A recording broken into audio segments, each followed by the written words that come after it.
All right, let's go ahead and get started. Let's get the backup recording. Here we go. Recording in progress. Hello, everyone, and welcome back. We are continuing on with the MHF4U course. This is the grade 12 Advanced Functions University. Uh, we are continuing on with Unit 2, and this is going to be Lesson 9, Part 1 of 1. And so for today, we're looking at periodic functions and sinusoidal graphs. So you will need for today the Desmos graphing calculator. We're going to be graphing some of these on there. And while we have a lot of topics to cover, they're actually they're all fairly reasonable topics. Some of these you've seen before. And so we're going to be looking at characteristics of periodic functions, namely the period, amplitude, and cycle. We're going to be looking at function values, interpretation of periodic graphs, the graphs of sine and cosine, because you can graph these things, a quick review of coterminal angles, as well as properties of the sine and cosine graph. Some of these things you have seen before. So we've had a look at coterminal angles, we've had a look at function values, and it's important to note that when we study the period, amplitude, and cycle, this will come up in subsequent lessons in Unit 3, where we'll be studying characteristics of the transform versions of these functions where this information will become useful. In general, you'll know that things have gone well if you're able to graph the sine and cosine functions and describe their properties. And so if you've never heard of a periodic function before, a function is defined to be periodic if it has a pattern of y values that repeats at regular intervals. So we call one complete pattern is called a cycle, and a cycle can begin at any point on the graph. The horizontal length of one cycle is called the period of the function. Okay. And so here, let's have a look at this one. So this is not a sinusoidal function. This is just a periodic function. We're not worried about the equations that make such things. But if you notice here, we have, kind of just draw a little portion of it. We seem to decrease, increase slightly, decrease a bit more, and then come up to a high point. And at which point this kind of continues on. Kind of looks like a lopsided W, as it were. So if you notice here, there's one portion of this is highlighted in red where they had this W shape, but there was nothing special about this particular section. We could have worked with, say, and I'll put this in in blue. We could have analyzed this part of the cycle. That would have also counted as one. Or what the textbook is trying to indicate to us is that all we have to do is pick a point where we begin and end. So here we have, say, this M shape where we could rise up, go down, rise up much higher, and then come back down. And we could have began that somewhere else as well. Okay. So the period of this graph is 4 units. So what that means is, if you notice at the horizontal distance here, that is the length of the period before it starts repeating. So this has a length of 4 units, because if I take 14 minus 10, that is equal to 4. So that is that particular length. If I had a look at this earlier value, you can see that it starts at 1 and ends at 5. So if I took 5 minus 1, that's equal to 4. Okay. And one cycle is the length of this, and the period is like what we call it. Okay. And so we're going to determine whether the following graph is periodic. And if it is, we'll state its period. So for letter A, we have a series of W's. And so here you can see we have this shape, maybe a regular W as it were, seems to be continuing on. So for A, we would describe this to be periodic. And what is the length of the period? Well, we seem to begin at 0, and it seems to start repeating at 8.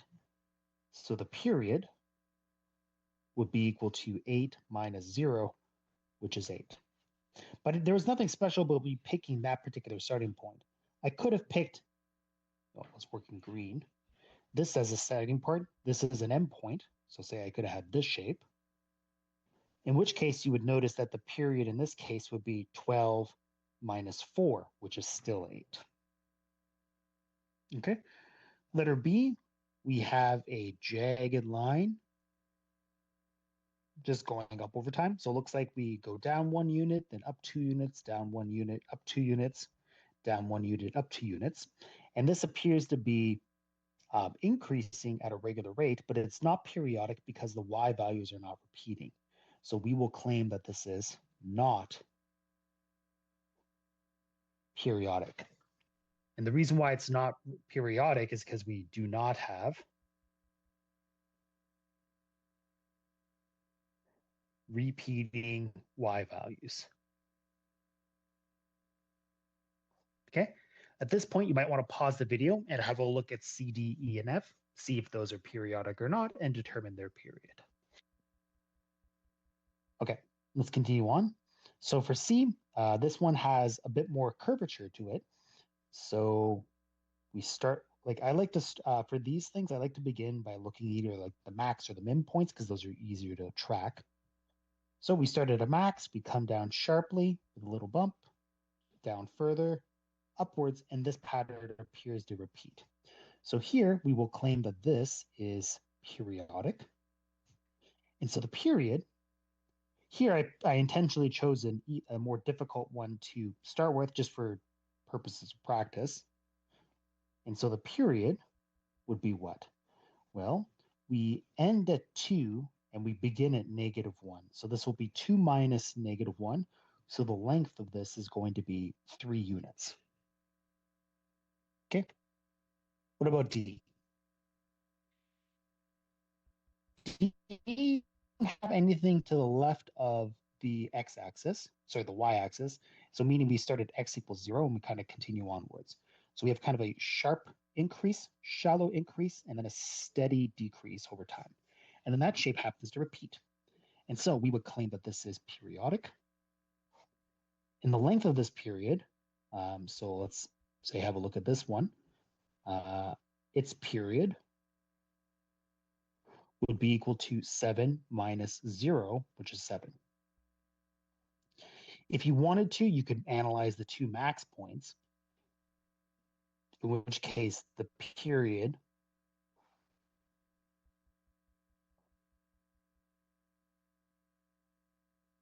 would be equal to 10 minus 3, which is still 7. Okay, so again, I like to start at max or min points, seem like logical places to start for me. Letter E, we have some sort of arrow that increase. We start at 2 and then we kind of increase slowly to the right and increase slowly to the left. So this is just not periodic at all. If I had to guess what this graph is, I think this is the graph of f of x is equal to the square root of the absolute value of x minus 2 is I think what this looks like, but I could be wrong. Let's try to graph it to see what it looks like. Y is equal to the square root of the absolute value of x minus 2. Perhaps. Well, actually, that looks pretty close. I think that is what the case is. If you've never seen these absolute bars, we're going to actually cover that below here in a bit so you can have an idea of what that is. But for now, some of you may have seen these absolute bars before. So if you have, great. If not, that's okay. I was just taking a guess as to what I think that function looks like. Okay, so F, what do we have? So here, we seem to, if we start at the max, we come down and then back up to a max, and then we come down, back to a max. Appears to be repeating at regular intervals. So this is what we call periodic. And so here we can see that the period appears to be equal to, so we end at 5, begin at 1. So this will be 5 minus 1. So the period of this one happens to be 4. This has a special name as well, which will come up later. This happens to be what we call sinusoidal. And we're going to be studying how these kind of graphs in more detail for the next couple of lessons. Okay, Example two, this is just practicing function values. So we want to be able to take the graph of these things and be able to interpret their solutions. And so just as a point of reference, when I talk about f of 8, what does that mean? Well, you come to x equals 8, and you have a look at the point up there, and you can see that it's 4. So here, this is just for practice purposes for to ensure that when we talk about given values, you know what I mean. F of 6, look, that appears to be about here. That's going to be 0. F of 3 is halfway between 2 and 4. That appears to be 1. F of negative 1 is halfway between negative 2 and 0, and so it'll be about there. That appears to be 2. And f of 0 corresponds to a 4. So just able to quickly read through that information. An interesting note is what we call something called the amplitude. So I've been referencing the max and mins pretty regularly, and you might be wondering why I would do that. And it's actually because we care about something called the amplitude. So in any periodic function, so periodic function, remember, was a series of repeating y values. The amplitude of the function is defined as half the difference between the maximum and the minimum value of the function. For the function value shown, the max value is 3 and the min is 1. So on this graph here, we just read off where the max is. So that's going to be 3. The min is negative 1. And we define the amplitude to be max minus min over 2. Textbook describes the amplitude as being able to capital M minus little m over 2, where capital M is the max and little m is the minimum. I prefer just writing out max or min just to avoid clarity concerns, especially if your capital M's and your little m's look similar. So for our purposes, I'll just write max minus min, but just be aware the textbook writes this as capital M minus m. At any rate, so here if the max is 3, the min is negative 1, we take 3 minus negative 1 divided by 2. 3 minus negative 1 is 4, and half of 4 is 2. And so what that means is if you look at the center of this graph, which is about here, it oscillates 2 units up and 2 units down. So this distance is 2 on either side that it goes up or down.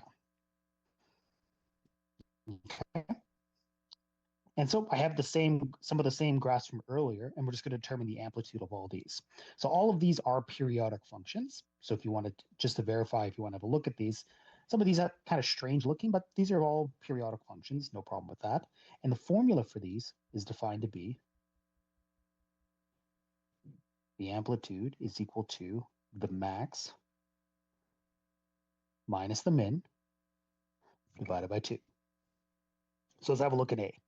So A, we seem to have these kind of square tops and square bottoms, but it's got a max of 4.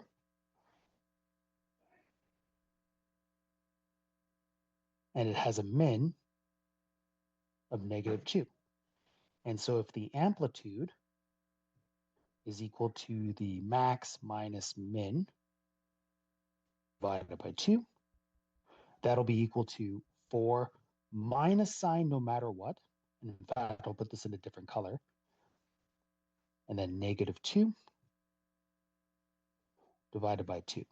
So 4 minus negative 2 is going to be 6 divided by 2, which is going to be equal to 3. Okay.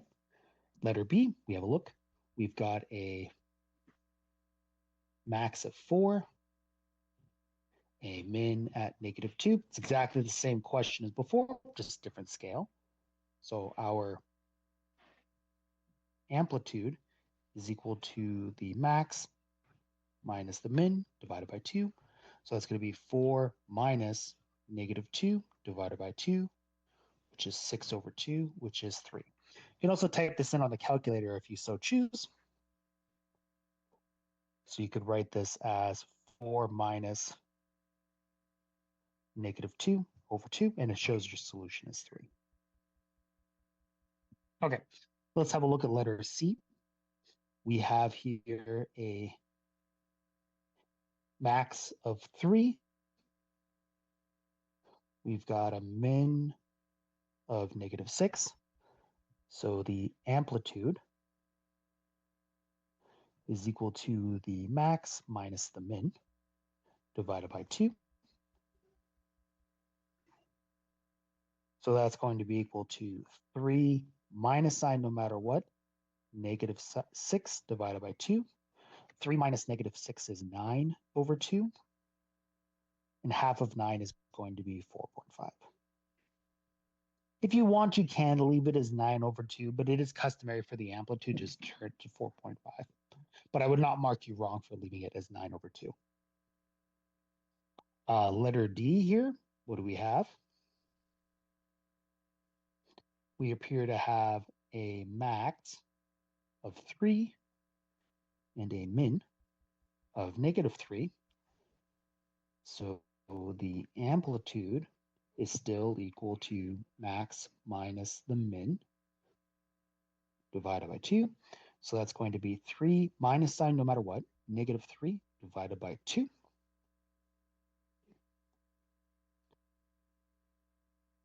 And 3 minus negative 3 is going to be 6 over 2, which is just going to be 3. Okay. What about letter D? Well, here we have a max of 800, and we have a min of 0. So we can do this as well.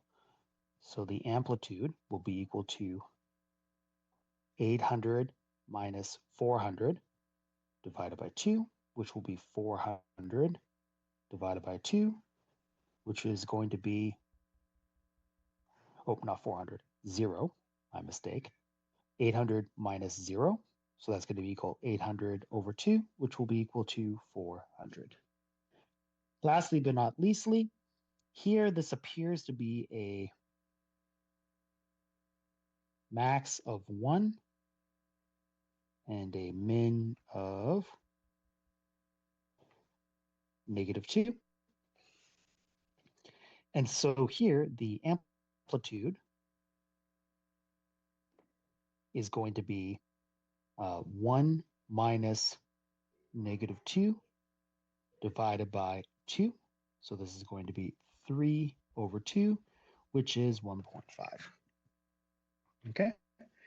Just checking to see if I made a note of this. I did not. So I'll make a small note.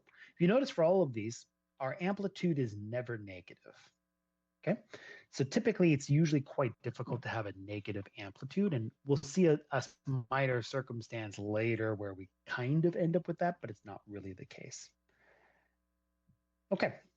So here we're going to be graphing the sine and cosine function. So I have a YouTube video that we're going to watch, which is rare because this will be the only time I show a YouTube video, but it's like 20 seconds. It's from the Logos School of Laboratory. So what this looks like is we are now interested in what does the unit circle follow if we were interested in just the y coordinate sine theta. So we know that given a unit circle, x comma y, its coordinates are going to be cos theta sine theta when the radius is equal to 1. And we're interested to see what shape this has as we go around the unit circle. What does this look like when you translate this to a graph? And so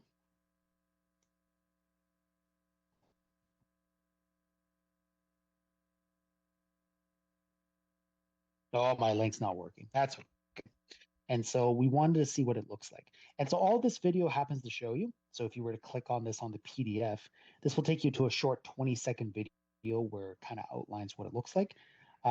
We won't, I'll show you the link on the video lesson up next time so you can get we'll start the tan lesson with this video so you can see what it looks like. So here, C class 16, because I don't want to start going to YouTube to try to find it. And so there's a video that shows you how this looks like. What we can also do is actually graph this using the special angles that we found them earlier. So here, remember, we spent a lot of time studying the special angles of 0 degrees, 30 degrees, 45 degrees, 60 degrees, and 90 degrees, as well as their radian equivalent. And so if I wanted to graph out what f of theta equals sine theta looks like, I could use all of the special angles as well as their corresponding related angles in different quadrants. So you see things like 0 degrees, 30, 45, 60, 90, 120, 30, 135, 150, 180, 210, 225, 240, 270, 300, 315, 330, and 360. So what I've done is I've taken all of these values and I've graphed them on our chart. And so this is what they look like. And so when you see this, the sine curve ends up taking this shape between 0 and 2 pi. We reach a max, we come down through an x-intercept, down to a min, and back up to an x-intercept. Now, due to the properties of coterminal angles, we know that each of these points are going to repeat every 360 degree or 2 pi radians. And so consequently, you end up with this continuous sinusoidal shape is what it's called.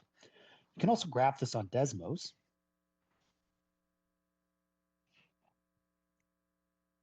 Let's bring this in a bit. So here, if I wanted to graph, say, y is equal to sine, we're using x here because that's how the Desmos graphs it, but it's the same thing as y equals f of theta. And so if you notice here, we get the same kind of shape. So it's worth noting that if you wanted to evaluate 2 pi, that was equal to 6.28. And if you notice on our graph, there it is here, 6 is about 6.28.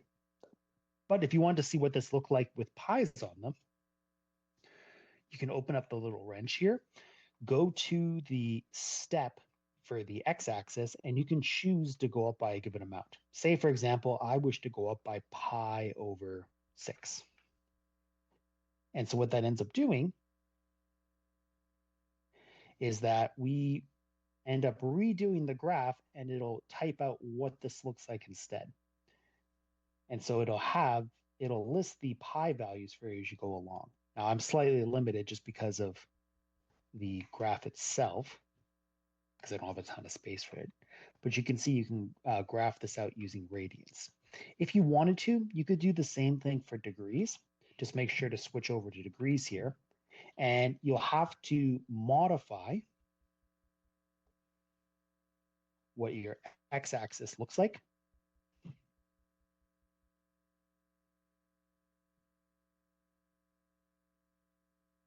And you can see that you end up getting the same thing. It's just that the shape of this looks slightly different. Okay, so at this point, if you're watching this on video, I would encourage you to pause and kind of play with this on Desmos to make sure you feel confident about this. For our purposes, we're going to stick to calculating this in radians because that's what the textbook has us use. Oh, just got to fix this. There we go. Let's go back to radians.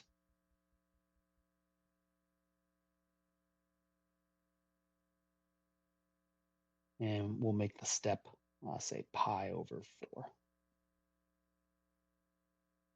There you go. So there it is, the graph with the pi over 4. Okay, so here are all those values. We also talked about how we determined these values because of the special angles. We know that 0.866. So if you were to take the square root of 3 and divide it by 2, that's where that 0.866 number comes from. If you take 1 divided by the square root of 2, that's where this 0.0707 number comes from. And then, of course, if you were to take 1 divided by 2, that's where the 0.5s come from. Okay? And so we end up having this shape. And so, as shown by the graph above, the sine function is periodic with a period of 2 pi. So previously we saw that our period were traditional numerical numbers like 3, 4, 5, or 8, and so forth. But this particular graph has a period of 2 pi. This is represented by the fact that there are 360 degrees or 2 pi radians in a circle. And this graph repeats infinitely often. Okay? So the pattern between 0 and 2 pi repeats itself indefinitely over intervals with a length of 2 pi. So if I were to kind of squeeze this graph in, you could see that there are more and more copies of this that continue on forever. This graph continuously oscillates between a max of +1 and a min of -1 for both positive and negative angles. Okay, and so this is the section that we talked about with respect to coterminal angles. So we covered this on the lesson of last time, but it bears worth repeating now. So remember, for coterminal angles, for both sine and cosine, when you add a multiple of 360 degrees or 2 pi, the ratio remains the same. So we said sine of 0 is the same thing as sine of 360, which is the same thing as sine of 720, sine of 1080, and sine of -360, and so forth. Because if we take theta and plus some multiple of n, of 360n, then we end up getting the same graph. And this was also true if you did things like, say, sine of 1 degree. That's the same thing as sine of 361 degrees, like that kind of thing. And so if you see, if we're in degrees here, sine of 1 was this 0.017 number. Sine of 361 was the exact same value. And this was also so true in radians as well. So if you kept adding and subtracting multiples of 2 pi, you end up getting the same thing, which is 0. And that's true as well if you started with, say, like pi on 2 and add multiples of 2 pi. This is just more difficult to think about just because, again, typically it's a lot easier to think in degrees rather than in terms of pi. With respect to some properties of this, let's have a look. So here I just carved out just the basic example of what it looked like. So this was f of theta equals sine theta, or if you prefer, you could say that y equals sine theta. We don't mind that as well. And if in the notes in the textbook, sometimes I use this as well. You might type it in as y equals sine x. All of those are fine. What is the period? So how long does it take until the sine function repeats? That period is 2 pi. What's the maximum value? Well, we have a maximum value of 1. What's the minimum value? Well, we have a minimum value of -1. What's the amplitude? Well, that's going to be max minus min.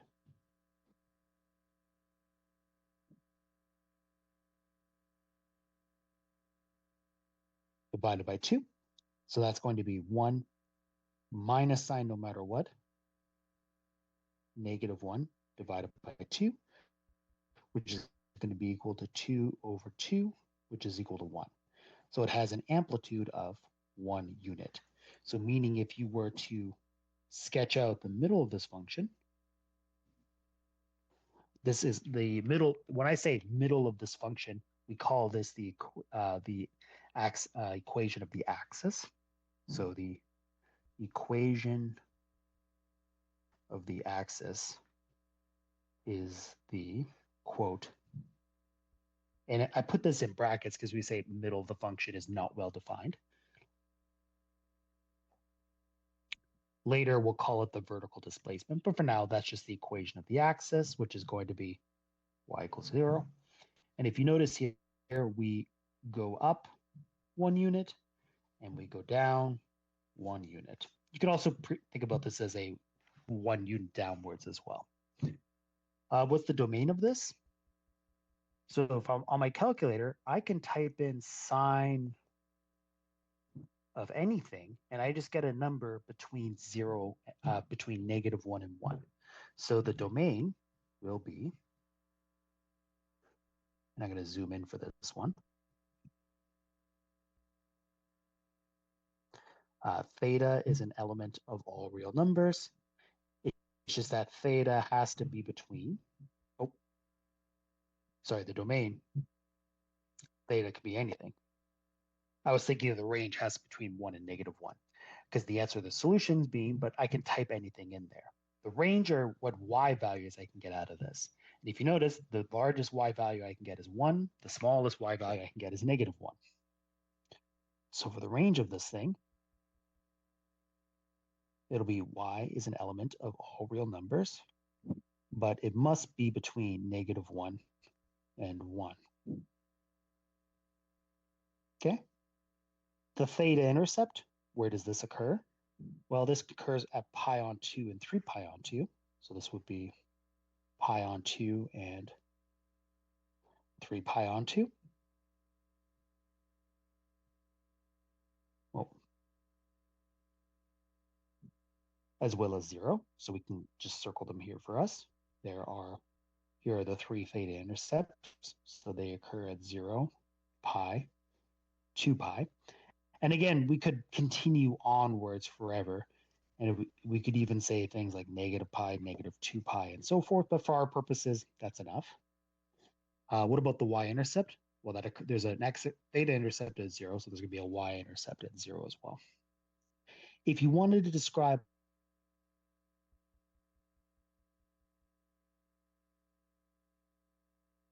pi as an element of the integers. So you could just take and make it be any integer like -2, -1, 0, 1, 2, whatever, and just multiply by pi, and there you go.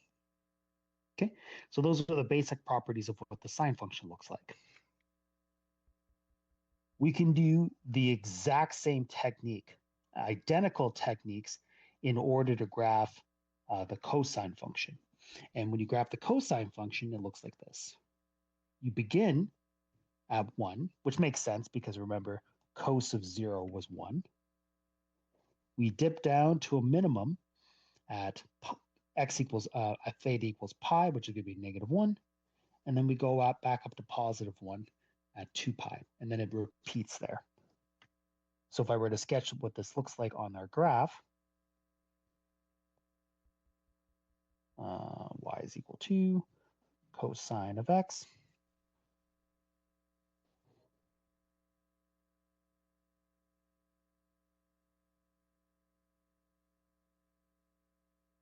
Uh-oh. Maybe it'll get in there.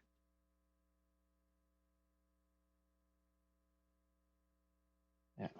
I just have to work with the x-axis a bit. Slight limitations. There you go.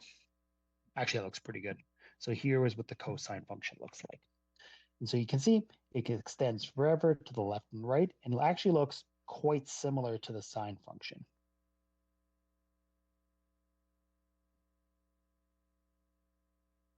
Let's make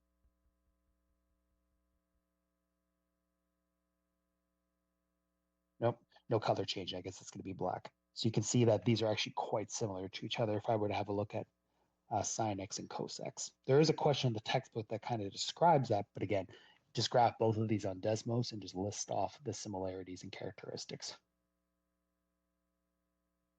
Okay, so what is the period? Well, like before, the period is going to be 2 pi. What's the max going to be? Well, we've got a max at 1. The min is also -1. So the amplitude is going to be 1 minus -1 over 2. So it's going to be 2 over 2, which is 1.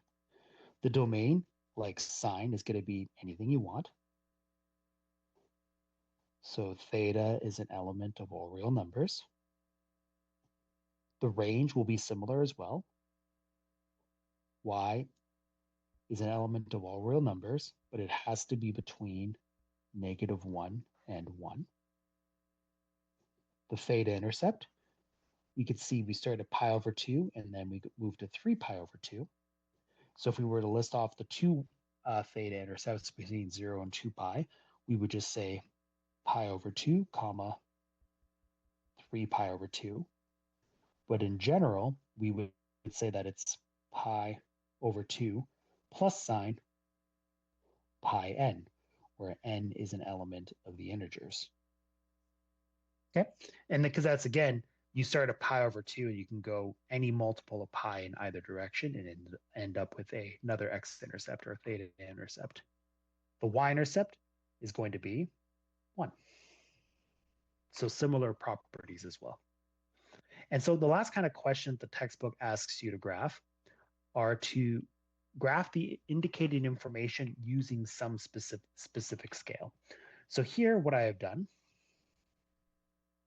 is I have drawn a scale, and I'm going to say sketch y equals sine theta for 1 cycle.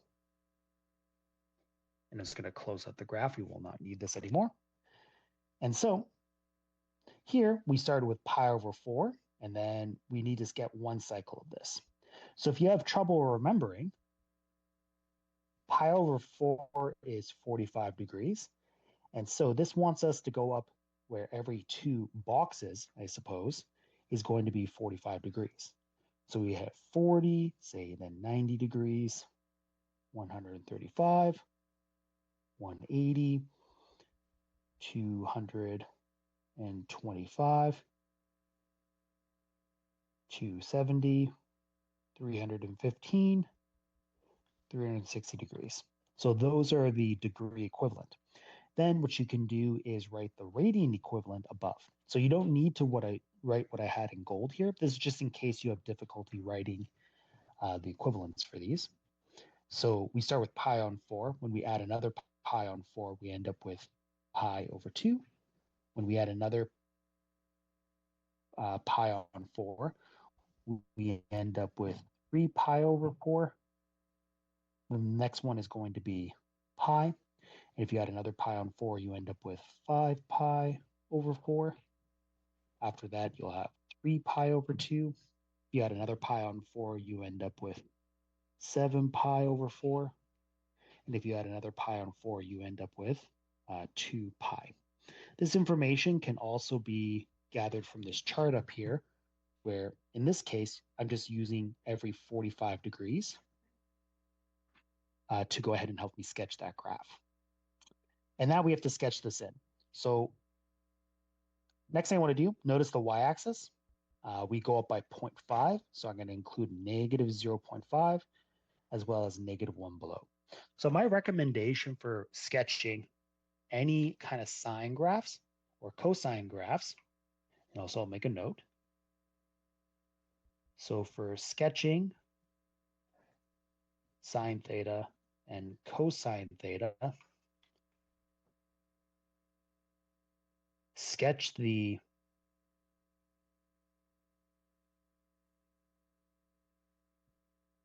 theta intercepts. Remember, this was called the x-intercepts if you prefer. Max and min. That is the easiest way to go about this. And so this is actually going to be 5 points. And so I would recommend kind of having this little chart committed to memory. I find it to be quite beneficial.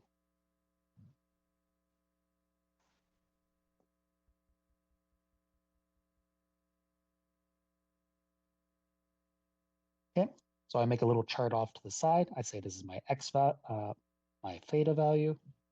This is y equals sine theta. And so I have 0, pi over 2, pi, 3 pi over 2, and 2 pi. And so so these values are sine of 0 is 0, sine of pi over 2 is 1, sine of pi is 0, sine of 3 pi over 2 is negative 1, and sine of 2 pi is going to be 0. So those are the main values. And so when I sketch this on our graph here, there's 0. Next one is pi over 2 and 1. My next value is going to be sine of pi, which is 0. Then sine of 3 pi over 2, which is going to be negative 1. And then sine of 2 pi is going to be 0. Those are the easy points to graph. Now, next thing we got to do is sketch this pi over 4. So remember that pi over 4 is the the 1 over the square root of 2, right? So you get this value here that's about 0.707. And so all we know is that what we know is that the graph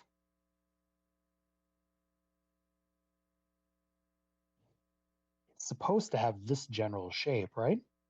And so these other points we could just sketch in after the fact because we know that that's what those values should be. And that's because we're using the max and mins to help us sketch what this looks like. And it makes it a lot easier. Creating graphs of this takes quite a bit of time. That's where having the graph paper ahead of time would be quite beneficial for you. Okay, and this is going to be y is equal to sine theta. Okay, next one is cos theta, but they want 2 cycles. Okay, fair enough. So remember, pi on 2 is 90 degrees. So that means every 3 boxes on this graph, we're going up by 90 degrees. And so if you so wish, you can just sketch out the degree versions immediately and then convert them to radians afterwards if you so choose, or just keep adding on multiples of pi on 2. So if we start with pi on 2 plus pi on 2, that's going to give us pi plus another pi on 2 is going to be 3 pi over 2, plus another pi is going to give us 2 pi, plus pi over 2 is going to give us 5 pi over 2, plus pi over 2 is going to give us 3 pi. And here you might start to notice a pattern. When we start with pi over 2, the next point became 3 pi over 2. The next point became 5 pi over 2. So the next point should be 7 pi over 2. And if we start with just the 180 arm, pi plus 2 pi, 3 pi, makes sense that the next one should be 4 pi, also known as 720 degrees. And just like before, make this little table of values to help you. So theta, and now y equals cosine of theta. So we had 0, pi over 2, pi, 3 pi over 2, and 2 pi. Cos of 0 was 1. Cos of pi over 2 is, cos of 0 was 1. Cos of pi over 2 is 0. Cos of pi is negative 1. Cos of 3 pi over 2 is 0. And cos of 2 pi is 1. If you're not sure, you can always refer back to the notes of what the graph looked like from before to help you out. That's why I do suggest spending the time to commit like the max, the mins, and the theta intercepts to memory because it helps graph a lot of these things. So this question becomes a lot easier once you just graph the max and mins because it makes it a lot easier to work with. Okay. And so now sketching this graph, cos of 0 was 1, pi over 2 was 0, cos of pi was negative 1, and we could just continue this pattern along. Like so. And you just try your best to connect these with a smooth curve. Oh, that one wasn't so good, but that's okay. Actually, all things considered, that one's not so bad. We draw little arrows on the end to say it does this. The reason why we're drawing 2 cycles is because the question wants 2 cycles. So there's 1. And there's the second cycle. And so this is the graph of y is equal to cosine of theta. And I find, again, the curve doesn't have to be perfect. Just try your best to try to make it close. And when your graph's a little bit off, just make the dots a bit bigger. Okay. Lastly, but not leastly, we have y is equal to sine theta between negative pi and pi only. So this is between negative 180 degrees and 180 degrees. And so the multiple that we're going to be using is pi over 6. Okay. So remember, pi over 6 is going to be 30. So that means we're going up by 30 degrees every 2 boxes. And if you want to as well, you can include this part at the bottom in blue where I'm just writing out what they are in degrees until you get more comfortable with working in fractions with respect to radians. Because at any point, If you wanted to know what 60 degrees, negative 60 degrees was in terms of radians, you would take your negative 60, multiply by pi over 180, and you would find that this equals negative pi over 3, because 60 goes into 180 3 times. But at any rate, you just continue this on in both directions.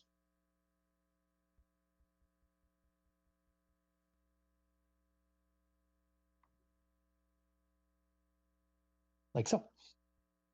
And so the radian equivalent, so if you take pi over 6 plus pi over 6, you get pi over 3. If you add another 60 degrees, you get pi. Another 30 degrees, you get pi over 2. Adding 30 degrees, you get 2 pi over 3. Adding another 30 degrees, you get 5 pi over 6. And the last one will just be pi. Conversely, we just reflect this and copy down the negative values. So here we will have negative pi over 3, negative pi over 2, negative 2 pi over 3, negative 5 pi over 6, and negative pi. And so remember, for the sine graph, the basic one looks like this.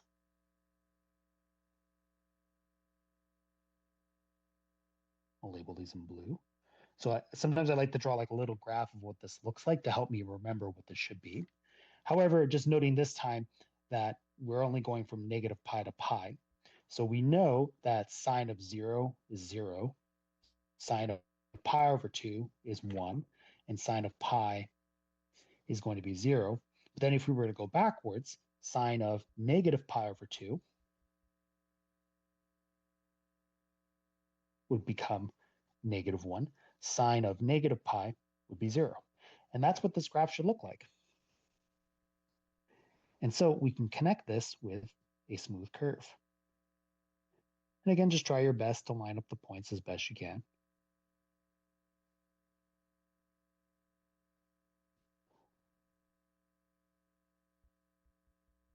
And here's what that graph looks like. Okay. If you need some help with the reference, like if you can't remember what all these angles are, the textbook also did, we have all of our ratios that we listed from above here, or from the graph from earlier, but you can also just compute these all individually. So for example, sine of 30 degrees was 0.5, right? And so sine of 30 degrees was the pi on 6. So all of these should be 0.5, should be here, here, and here, because it'll be the negative versions. And then the square root of 3 over 2 is about 0.886. So it's about maybe here or so, here, and here. And so we can see we get the graph of what this should look like. Again, it doesn't need to be perfect. Like when I'm marking this, I'm not looking to see that it matches up exactly perfectly. I just want to make sure that it's roughly what it should look like. So this would be y equals sine theta. Okay. So graphing these, I recommend use my notes to help you, as well as you can compute all of the special angles in between. If you have trouble drawing out the fraction, radians, first do this in degrees and then convert to radians to help make it easier for you. A lot of students do that as well. And a surprise twist, we're finishing early today. By early, I mean on time. Instead of pushing it exactly till 7 o'clock, we'll be finishing today at 6:50. And so with that, that's it for today. On the lesson of next time, which will be lesson 16, we're going to be graphing the tangent function, which is going to be y equals tan theta. So for now, please have yourselves an excellent day. And if you have any questions, please feel free to email me and I'll get back to you as soon as possible. Goodbye for now.